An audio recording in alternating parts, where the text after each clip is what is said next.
Assalamualaikum. Waalaikumsalam.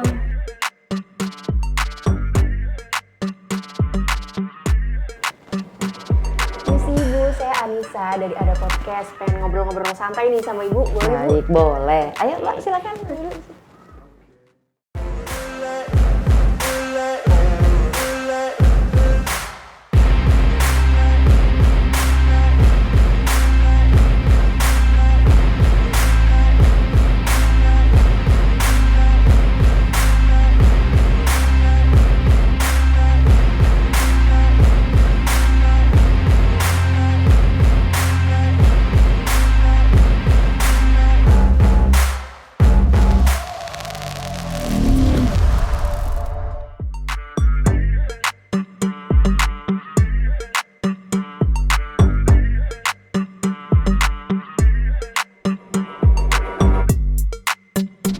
Halo Lovers, kembali lagi bersama saya Anissa Rahma, host Ada Podcast dalam Ada Parlamentaria.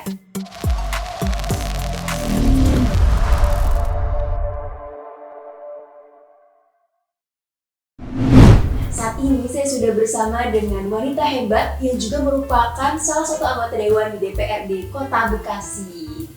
Ada Ibu Evi Mafriningsianti. Halo, Assalamualaikum Ibu. Waalaikumsalam warahmatullahi wabarakatuh. Gimana kabarnya nih Bu? Alhamdulillah, baik, sehat. Alhamdulillah. Anak sudah berapa nih Bu? Ada 3 Mbak, udah Ada 3. besar semua. Insya Allah. Sudah lulus kuliah? Tinggal yang bungsu akan sidang skripsi, insya Allah, dalam waktu dekat. Oh, Masya Allah. Ini sebelum kita mulai obrolan kita pada hari ini, sebenarnya saya ini agak sedikit salfok nih Bu sama Ibu. Hari ini cantik sekali, Masya Allah. Waduh, dan gitu Mbak. Kalau boleh di-spill apa nih Bu tips cantiknya nih? Berpikir positif ya, insya Allah. Dan semoga apa yang kita kerjakan bisa memberi manfaat. Betul, kalau kita udah berpikiran positif, yang kelihatannya juga auranya bakalan positif juga. Dan itu mempengaruhi cantikannya Ibu nih, benar-benar paripurna banget nih Bu. Waduh. Nah, biar ada lover di rumah juga makin kenal nih sama Ibu Evi, boleh diceritain nggak Bu, kira-kira perjalanan karir Ibu dari mulai pendidikan, politiknya seperti apa Bu?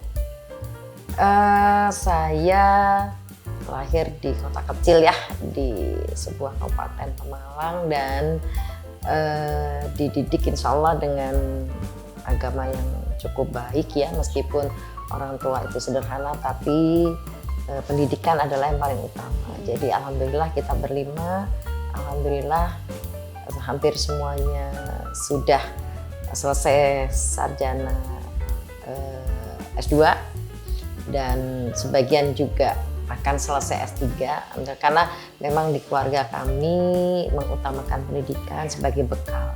Kalau orang tua mungkin tidak mampu bisa memberikan warisan uang yang banyak ya, tapi insya Allah dengan ilmu mudah-mudahan kita anak-anaknya insya Allah bisa memberikan manfaat buat banyak orang. Betul, warisan yang paling berharga Betul. itu justru pendidikan itu. Kalau Iya. harta mungkin bisa habis, dicari, kalau dan pendidikan itu yang nomor 1. Betul. Masya Allah. Nah, kalau dari Ibu sendiri nih sebagai wanita yang berpendidikan, berkarir ini, menurut Ibu penting nggak sih Bu seorang wanita itu punya pendidikan yang bagus? Menurut Ibu seperti apa? Eranya sekarang kan sudah berubah ya. Ya. Bahkan era industrinya ada 4.0, society-nya juga sudah 5.0. Artinya tuntutan-tuntutan terhadap perubahan zaman itu kita harus melakukan adaptasi ya. Dan itulah tuntutan bagaimana perempuan juga harus punya nilai plus, nilai yang positif bagi pembangunan juga. Artinya saatnya perempuan harus memberikan kontribusi juga.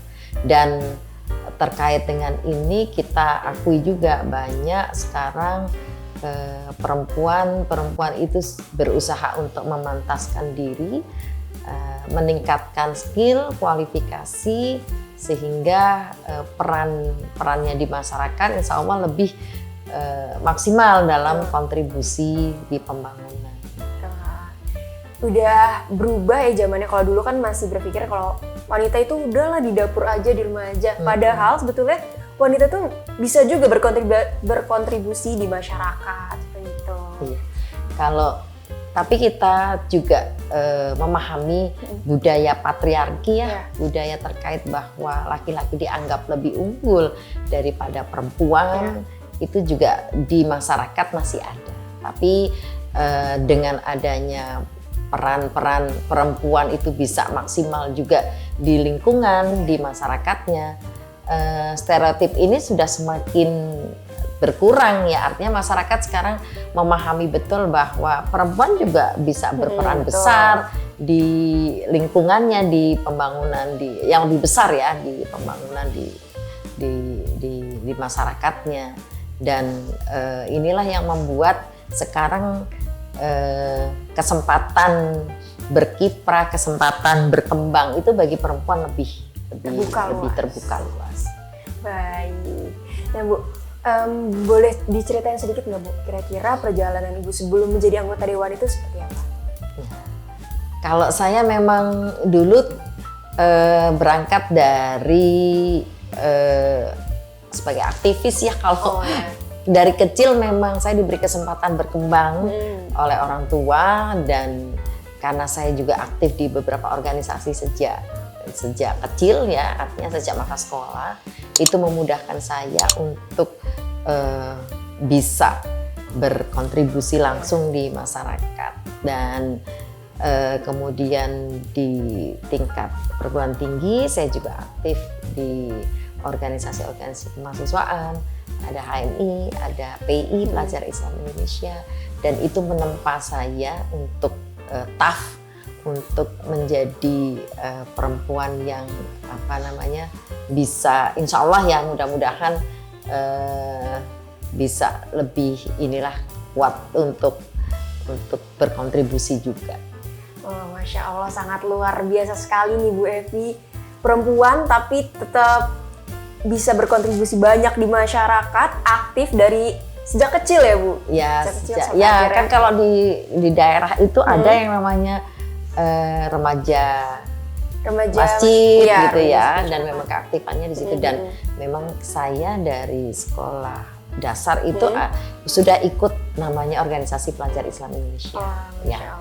Dan alhamdulillah saya ditempa banyak untuk berorganisasi dan bermasyarakat. Artinya kita sudah diajarkan bagaimana bisa membantu problem yang ada di masyarakat gitu. Dan alhamdulillah sampai perguruan tinggi pun saya masih ikut organisasi ini, bahkan sekarang tergabung di keluarga besar Pelajar Islam Indonesia. Kebetulan ketua umumnya juga suami sendiri. Alhamdulillah dari beberapa periode terakhir ada Pak Fuad Bawasir, Tanri Abeng, dan kemudian Bapak Supirsno Bahir. Alhamdulillah 2 periode ini suami dan saya juga berkiprah di dalamnya. Juga organisasi kemasyarakatan lain yang kita tahu kayak di Muhammadiyah Aisyah itu kan organisasi yang punya peran besar di pendidikan dan sosial ya, sehingga tempaan di organisasi membuat kita bisa lebih kuat di masyarakat dan bisa mempunyai kontribusi maksimal di masyarakat, entah itu di kegiatan pendidikan maupun di kegiatan sosial. Baik, jadi memang secara nggak langsung sudah terlatih sejak kecil sampai akhirnya bisa terjun menjadi dewan di DPRD Kota Bekasi. Ini tuntutan juga Mbak jadi dewan, karena Saat itu saya menjadi ketua umum Perempuan Amat Nasional. Tuntutannya dari ketua umum Bapak Zulkifli Hasan bahwa kader-kader perempuan di partai ini harus bisa memaksimalkan perannya. Oleh karena itu saatnya harus berkontribusi langsung masyarakat, ya harus mengikuti konstelasi politik lewat pileg 2019 alhamdulillah, dan mewakili Dapil 1 Bekasi Timur dan Selatan. Alhamdulillah saya diberi amanah, diberi kepercayaan untuk menjadi perwakilan dari masyarakat di Dapil 1. Baik, Masya Allah. Sebelum kita lanjut nih Bu ke obrolan yang lebih seru lagi, untuk Adolfers di rumah jangan lupa untuk di like, comment, subscribe, dan tonton terus episode ini sampai akhir.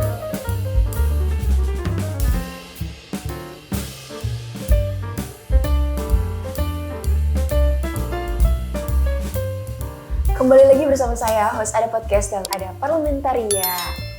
Nah, kita lanjut lagi nih Bu, pembahasan kita di episode kali ini. Kita akan membahas mengenai PPDB online.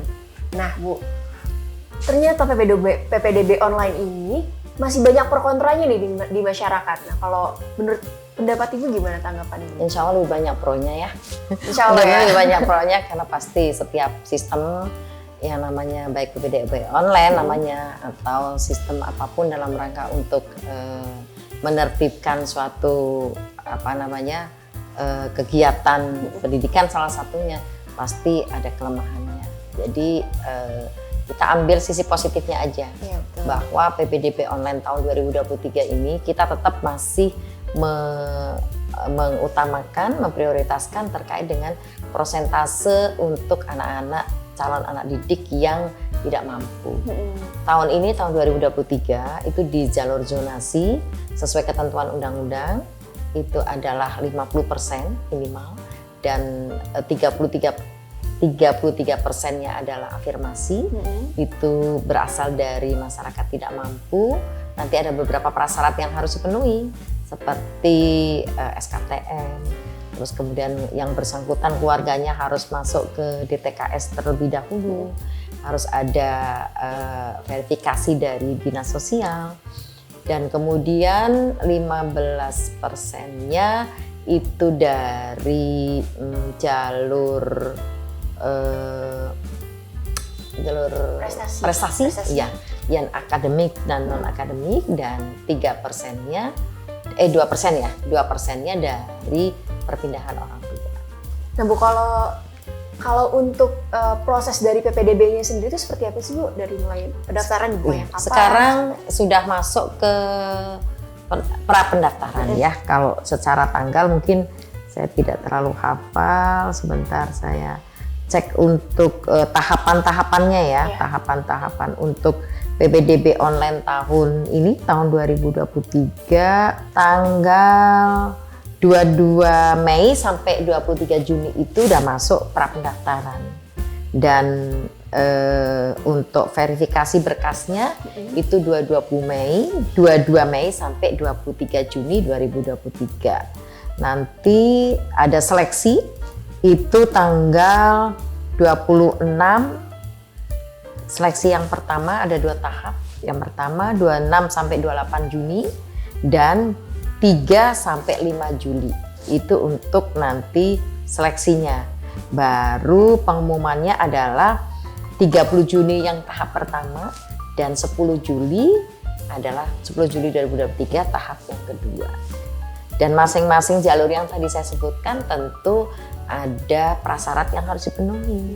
Seperti zonasi, artinya terkait dengan zonasi contohnya. Itu yang bersangkutan harus titik koordinatnya juga harus sesuai. Kemudian juga dan ini kalau terkait dengan titik zonasi, kerjasamanya Dinas Pendidikan dengan Dinas Dukcapil. Karena yang mengeluarkan KTP orang tua anak yang bersangkutan adalah Dukcapil. Sekarang sudah terintegrasi sistemnya, jadi sudah otomatis kalau memasukkan data nih alamat misalnya di Kemang Pratama, saya Kemang Pratama, nanti sudah terintegrasi langsung dengan link yang ada di Dukcapil. Dan itu udah langsung titiknya, titik koordinatnya berapa, radiusnya udah langsung keluar. ini insya Allah mudah-mudahan jauh lebih apa namanya, lebih meminimalkan tingkat kekeliruan, walaupun ya nama sistem pasti ada kelemahan. Nah kemudian juga untuk jalur afirmasi juga sama Mbak, ada beberapa prasyarat yang harus dipenuhi.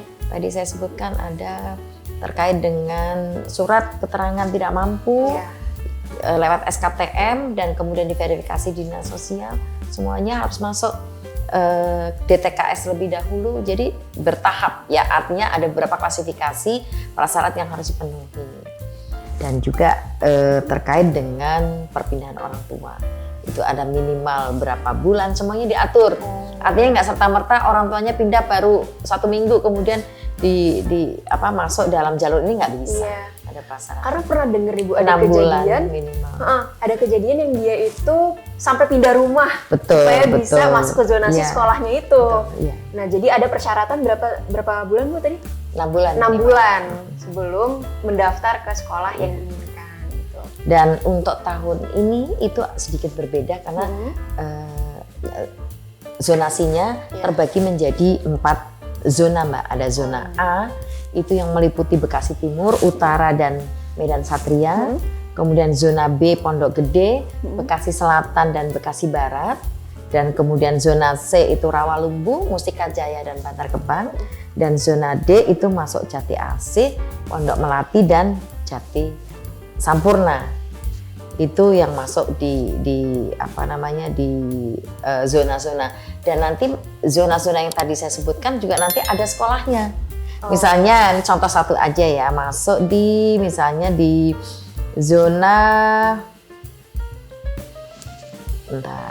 misalnya masuk SMP Negeri 1 misalnya ya, masuk di zona Bekasi Timur, berarti masuk di zona. Semuanya nanti ada klasifikasinya dan itu sudah disosialisasikan oleh Dinas Pendidikan kepada seluruh sekolah dan juga dinas-dinas terkait. Setiap tahun, setiap PPDB juga ada yang namanya crisis center. Mereka Dinas Pendidikan memfasilitasi juga bagi masyarakat orang tua yang kesulitan untuk mendaftarkan secara online. Nanti ada pusat informasi yang bisa diakses baik di kecamatan maupun di sekolah-sekolah masing-masing.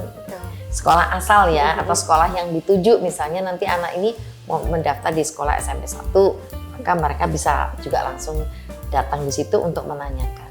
Karena kita nggak bisa pungkiri di Kota Bekasi sendiri juga sebagian masyarakatnya mungkin orang tuanya masih yang belum melek teknologi sehingga kesulitan untuk mendaftar secara online. Jadi difasilitasi juga oleh Dinas Pendidikan. Dan dihadirkan pula ada Dinas Sosial karena ini dalam rangka verifikasi terkait SKTM dan DTKS dan juga dari Dukcapil untuk yang zonasinya.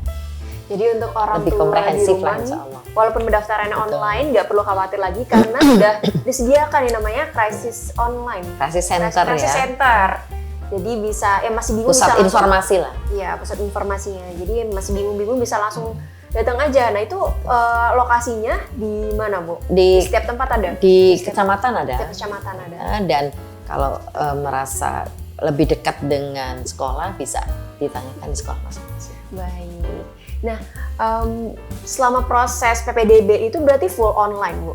Iya online. Full online. Itu tadi yang offline-nya adalah ketika para orang tua masih kesulitan untuk prosesnya, bisa langsung dibantu. Ya, bisa dibantu. Dan sekarang tahun ini penyelenggaraannya langsung tanggung jawabnya ada di Dinas Pendidikan termasuk sistemnya. Sistemnya dibuat oleh Dinas Pendidikan. Kalau PPDB sebelumnya kan dari Telkom ya yang memfasilitasi. Berarti kalau sekarang ini langsung dari Dinas Pendidikan. Mudah-mudahan ini meminimalisir kelemahan-kelemahan di sistem.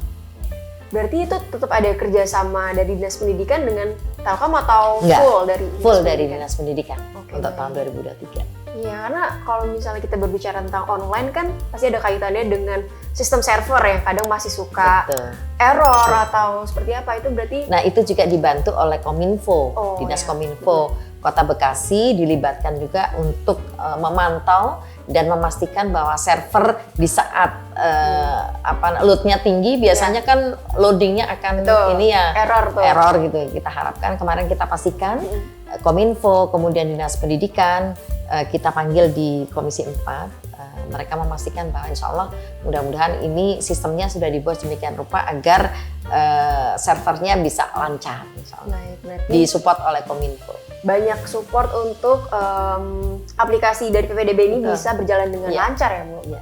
Dari Dinas Pendidikan, Kominfo, Iya. juga dari Ya Dukcapil Capilnya. Baik. dan Dinas Sosial. Oke baik. Nah Bu, berbicara mengenai zonasi nih Bu. Sebenarnya zonasi ini masih banyak pro kontra di masyarakat. Kalau menurut tanggapan Ibu sendiri, sebenarnya sistem zonasi ini sudah sudah cukup efektifkah untuk masyarakat atau seperti apa? Kalau kita berbicara zonasi itu ketentuan dari Kemendikbud. Artinya memang ada ketentuan untuk zonasi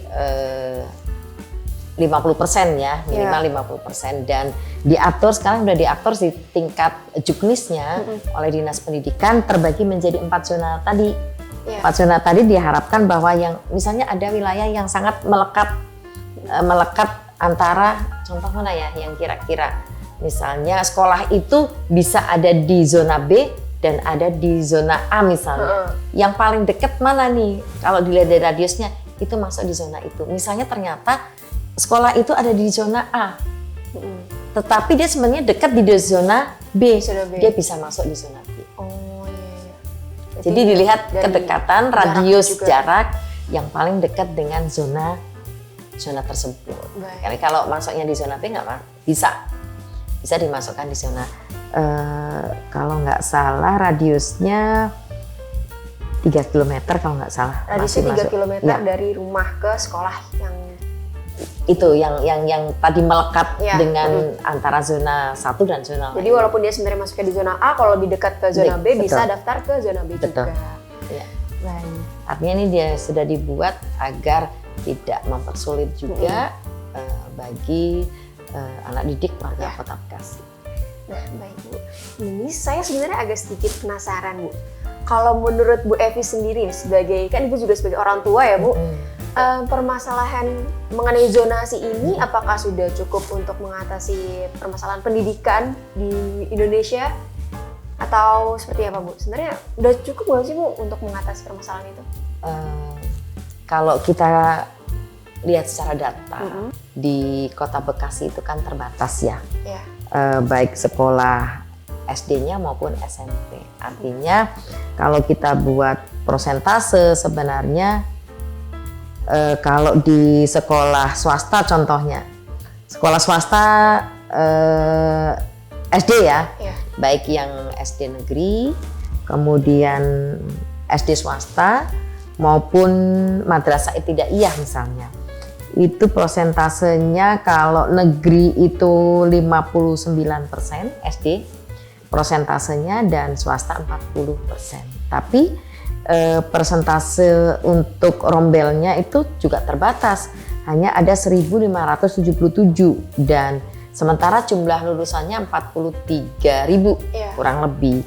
Artinya ini menunjukkan bahwa prosentase atau daya tampung yang di sekolah negeri ke SMP itu terbatas, lebih kecil di sekolah negeri daripada sekolah swasta karena sekolah swastanya lebih banyak jumlahnya. Dan ini dipahami betul oleh pemerintah Kota Bekasi dalam hal ini Dinas Pendidikan. Oleh karena itu Dinas Pendidikan melakukan kerjasama dengan beberapa sekolah swasta untuk memberikan usulan bagi anak didiknya yang nggak mampu, yang tidak tertampung di sekolah negeri dan sekolah swasta bisa diusulkan untuk memperoleh bantuan pendidikan ke Dinas Pendidikan, di distrik ya, di distrik Kota Bekasi. Dan ini kita apresiasi, ini bentuk terobosan kita dalam rangka untuk mengcover pendidikan 1,6 triliun yang dianggarkan lewat APBD Kota Bekasi. Kalau amanat undang-undang kan 20% ya harus mampu bisa mengcover pendidikan. di daerahnya. Tapi alhamdulillah tahun 2023 hampir 30%. 1,6 triliun dari 5,9 triliun APBD Kota Bekasi. Dan kita appreciate ini karena kita memahami daya tampung sekolah negerinya terbatas, maka bagi anak yang nggak mampu bisa sekolah swasta dengan bantuan anggaran Betul, dari APBD-nya. Baik. Jadi juga supaya pendidikan ini bisa merata juga ya Bu. Dan tentu saja Mbak, kan jalurnya tidak hanya zonasi. Kan tadi saya sudah sebutkan ada afirmasi, ada jalur berprestasi, baik yang akademik non akademik. Ini justru kadang jalur prestasi prosentasenya terbatas ya. Malah belum sedikit. belum dimanfaatkan secara maksimal. Bahkan afirmasi pun sama. Jalurnya masih prosentasenya masih sedikit dimanfaatkan oleh masyarakat. Kira-kira penyebabnya apa Bu? Bisa jadi syarat-syarat ya, syarat-syarat. Oleh karena itu kami di Komisi 4 sudah menyampaikan ke Dinas Pendidikan agar sosialisasi PPDB ini harus masif dan jauh-jauh hari. Agar para orang tua menyiapkan sedini mungkin syarat-syarat yang harus dipenuhi. Misalnya kalau lewat jalur zonasi syaratnya apa, afirmasi syaratnya apa, itu sudah dipersiapkan jauh-jauh hari. Sehingga tidak ada lagi nanti ada informasi terkait banyak orang tua yang belum dapat informasi secara lengkap misalnya. Dan kemarin kita pastikan juga ke Dinas Pendidikan bahwa Dinas Pendidikan sudah melakukan sosialisasi secara masif kepada para kepala sekolah terutama, dan diwajibkan semua sekolah untuk memberikan sosialisasi kepada para orang tua.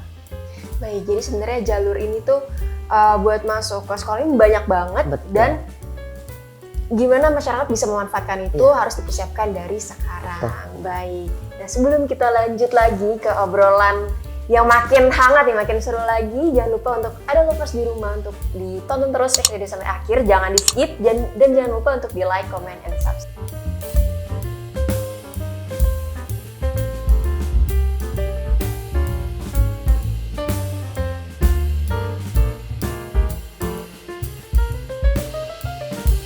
Kembali lagi bersama saya Adisa Rahmahos, ada podcast dalam Ada Parlementaria. Nah, kita lanjut lagi nih pembahasan kita pada hari ini. Supaya ada lovers di rumah juga makin kenal nih sama Ibu sebagai anggota Komisi 4 DPRD Kota Bekasi. Kira-kira apa aja sih Bu tupoksi dari Komisi 4 di DPRD ini? Sebenarnya secara general anggota dewan itu duduk di badan legislasi itu kan memang dari amanat masyarakat. Yang mengamanatkan kita di daerah pemilihan masing-masing. Dan secara keseluruhan sebenarnya tupoksinya juga terbagi menjadi di bidang legislasi, penganggaran, dan pengawasan.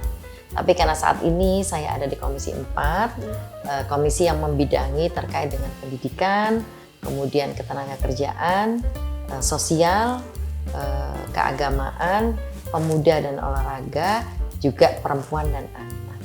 Jadi tupoksi yang memang langsung menyentuh di kebutuhan masyarakat ya. Makanya wajar kalau demo masyarakat mahasiswa seringnya Komisi 4. Komisi terkait dengan layanan dasar, betul, layanan dasar. Pendidikan, kesehatan itu udah layanan dasar yang harus dipenuhi oleh pemerintah. Baik. Nah, kalau aspirasi dari tahun lalu yang sudah berjalan sekarang tuh kira-kira apa aja nih? Bagian dari tugas saya sebagai dewan juga adalah memastikan dan mengawal aspirasi dari masyarakat. Setiap reses, karena hasil reses menjadi bagian dari pemerintah Kota Bekasi menyusun rencana pembangunannya. Di samping hasil reses, kemudian yang kedua ada musrembang, lewat musrembang, dan yang ketiga adalah lewat renja dinas masing-masing. Jadi tahapannya yang pertama memang harus proses di perencanaan. Pokir yang tadi yang berasal dari aspirasi yang diusulkan oleh masyarakat diinput ke dalam sistem SIPD, dan itu masuk di proses yang namanya tahapan perencanaan. Nah, alhamdulillah saya ada di Badan Anggaran. Saya juga ikut memastikan bahwa setelah perencanaan, setelah pokir ini masuk di tahap perencanaan, harus masuk di tahap penganggaran. Jadi kita harus pastikan nih harus masuk di penganggaran agar kegiatan aspirasi yang berasal dari masyarakat ini kegiatannya harus direalisasikan. Inilah tugas dewan, harus bisa memastikan setelah tahap perencanaan masuk ke tahap penganggaran dan kemudian tahap realisasi. Ini pentingnya Mbak agar seluruh aspirasi yang dititipkan oleh masyarakat di dapil masing-masing itu dapat Bisa direalisasikan. Baik. Nah Bu, kalau Bu Evi sendiri nih, apakah akan mencalonkan lagi atau gimana nih Bu? Ya, Sekarang kan insya banyak ya Allah, bacalek-bacalek baru. Nah Ibu sendiri tuh bakalan ngerasa tersaingi atau gimana Bu?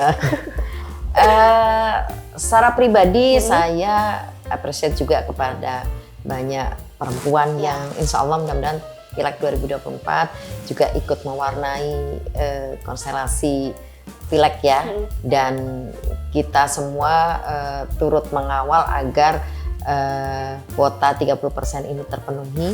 Itu pasti ya, karena kalau tidak terpenuhi pasti akan akan di delete ya. Nah, tentu saya sebagai anggota dewan saat ini sudah memiliki beragam aspirasi yang sudah direalisasikan di lingkungan. Artinya kita sudah turun tidak hanya pada saat kampanye tentu, tapi sebagai incumbent saya punya tanggung jawab kepada masyarakat di dapil saya. Berupa apa? Antara lain adalah saya mengawal aspirasi lingkungan, baik yang berupa infrastruktur maupun non-infrastruktur. Ya, infrastruktur itu banyak sekali wujudnya, seperti pembangunan, renovasi sekretariat, RT, RW, posyandu, PAUD, TPA, kemudian juga infrastruktur jalan ya, pengaspalan, dan kemudian juga ada saluran dan lain-lain yang itu memang menjadi skala prioritas kebutuhan di lingkungan. Nah, tanggung jawab saya adalah mengawal aspirasi ini agar direalisasikan lewat APBD Kota Bekasi. Yang non infrastruktur juga ada. Tentu karena di fraksi PAN juga ada anggota DPRD dari provinsi dan juga ada anggota DPR RI-nya. Kita berkolaborasi, bersinergi agar aspirasinya bisa maksimal kita turunkan di dapil kita. Ya, termasuk di dalamnya yang non infrastruktur. Beberapa kali kita melakukan kegiatan pelatihan untuk warga di dapil, baik pelatihan untuk para ibu-ibu maupun para milenial. Ada pelatihan UMKM, ada pelatihan untuk kuliner, sablon, dan lain-lain. Alhamdulillah sudah berjalan, dan yang kita harapkan termasuk alatnya kita bantu juga untuk masing-masing RW. Seperti misalnya alat packaging kita berikan untuk masing-masing RW, dan ini menjadi aset yang dimiliki oleh RW, bisa dimanfaatkan seluruh warganya yang membutuhkan, termasuk misalnya alat sablonnya. Itu juga kita berikan, kita subsidikan untuk para RW untuk lingkungan masing-masing. Jadi betul-betul masyarakat tuh diedukasi juga biar mandiri ya Bu? Betul, harus punya nilai ekonomis. Betul. Termasuk pokir yang sifatnya infrastruktur. Saya selalu mendorong agar masyarakat memanfaatkan juga untuk agar ini punya nilai ekonomis. Contohnya apa? Yang punya fasos-fasom ini bisa dimaksimalkan. Bikin misalnya tempat food court yang bisa dipergunakan oleh para ibu-ibunya yang punya kegiatan UMKM, bisa jualan di situ. Jadi aspirasi ini juga harus bisa punya nilai ekonomis. Jadi fasilitas infrastrukturnya kita bantu siapkan, kemudian pelatihannya yang non infrastruktur untuk pelatihan peningkatan kapasitas, peningkatan UMKM itu juga kita fasilitasi. Nah, mudah-mudahan ini bisa memberikan nilai tidak hanya kebermanfaatan secara manfaat buat lingkungan, tapi kebermanfaatannya juga punya nilai ekonomis. Betul. Jadi juga untuk meningkatkan ekonomi di masyarakat, meningkatkan SDM di masyarakat tuh perlu ada kerjasama antara nggak cuma dari dewan aja, nggak cuma dari pemerintah aja, tapi juga masyarakat harus ikut aktif dalam membangun. Betul, harus terlibat dalam membangun lingkungannya. Membangun lingkungan di masyarakat. Baik. Nah Bu, satu pertanyaan terakhir nih. Kalau sekarang kan banyak ya Bu artis-artis yang mencalonkan diri sebagai caleg. Nah kalau menurut pendapat Ibu tuh gimana Bu? mengenai artis-artis yang mendaftar ini? Saya pikir masyarakat kita sekarang sudah sangat cerdas ya. Bahkan setiap 5 tahun sekali ya akan ada pesta demokrasi dan euforia masyarakat itu juga luar biasa. Persentase bagi masyarakat untuk memilih, punya hak pilihnya dan dimanfaatkan hak pilihnya itu sekarang jauh lebih tinggi dibandingkan pileg sebelumnya. Dan kita apresiasi karena masyarakat semakin cerdas ini, pilihannya juga semakin cerdas juga memilih mana yang nanti akan bisa memberikan manfaat buat masyarakat secara lebih luas. Nah, tentu ini hadir tidak hanya dari kalangan masyarakat secara umum ya, para tokoh, kemudian juga tokoh perempuan, tokoh yang punya representasi dengan pendidikan, dengan masalah sosial, dengan masalah politik sendiri, semuanya ikut berkiprah dan bersama-sama nanti insya Allah di Pileg 2024, termasuk para artis yang memang saya yakin niatnya pasti sama-sama seperti kita semua, ingin bisa memberikan kontribusi maksimal bagi negara dan salah satunya lewat bidang politik ini. Dan mudah-mudahan entah itu para artis ataupun bukan, semuanya harus tentu juga saya secara pribadi harus juga bisa memantaskan diri agar memang layak untuk ikut terlibat di dalam konstelasi politik 2024. Termasuk artis Mbak, saya yakin artis yang maju juga punya kapabilitas ya. Dan niatnya emang baik. Betul, ya, dan untuk punya niat untuk membangun negara. Baik. Insya Allah kita doain semoga Pileg di 2024 ini bisa lebih baik lagi, bisa berjalan dengan lancar dan semuanya untuk pembangunan di Indonesia. Baik, terakhir nih Bu, sebelum kita tutup pembicaraan kita pada hari ini, kira-kira dari Bu Evi sendiri ada pesan atau harapan yang ingin disampaikan? Jadi harapannya tentu karena sudah ada kuota 30% bagi perempuan dan inilah wujud komitmen pemerintah dalam memberikan kesempatan bagi para perempuan, maka kita harus bisa memaksimalkan diri agar ikut turut serta berkontribusi di konstelasi politik di Indonesia dengan berkontribusi untuk negara. Insya Allah, mari kita bersama-sama seluruh perempuan di Indonesia dan khususnya di Kota Bekasi untuk maju bersama di Pileg 2024 dengan meningkatkan kapasitas diri kita. Insya Allah, mudah-mudahan kita sukses bersama.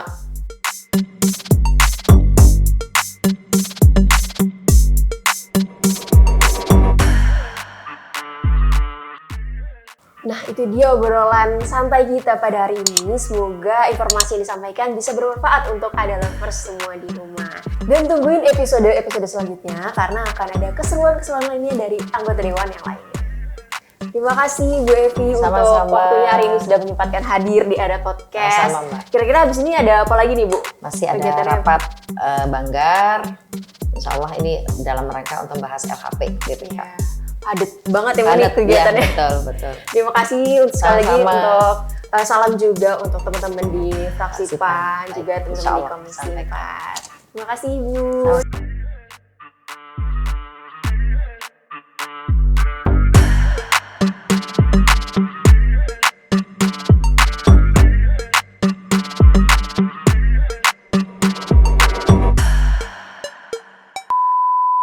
Saya Evi Mafriningsianti, Ketua Fraksi Partai Amanat Nasional, mengucapkan selamat dan sukses untuk podcast Parlementaria. Semoga kegiatan ini bisa memberikan manfaat, memberikan informasi yang berimbang dan seimbang, dan memberikan edukasi buat masyarakat secara luas. Sukses selalu buat Ada Parlementaria.